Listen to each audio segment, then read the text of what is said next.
Welcome to the Slop Farm. Enjoy the video. You start by marking the cut line clearly so you cut once and straight. Use a square and chalk at the exact height. Measure twice, mark once. Once done, clear about 6 to 12 inches of soil and crumbled concrete around the post so you can see the base and angle.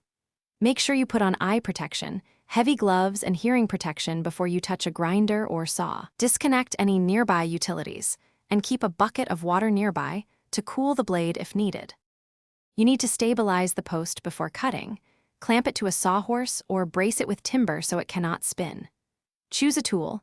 An angle grinder with an abrasive wheel gives speed, while a reciprocating saw with a metal blade gives control.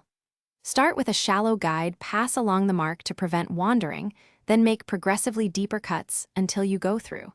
Control heat by pausing and wetting the blade occasionally. Make short, steady strokes, rather than forcing the tool to avoid binding. After cutting, clean sharp edges with a metal file or flap wheel to prevent injury and ensure a snug fit with fittings. Why this matters: deburring prevents stress risers and corrosion, so apply a rust inhibitor or paint to the bare metal right away. If reinstalling, position the post plumb, brace it, then pour concrete and check alignment before the mix sets. If the blade binds while cutting, stop immediately, back out the tool, reclamp the post, clear metal chips, and then continue to avoid kickback or a broken blade. Thanks for watching.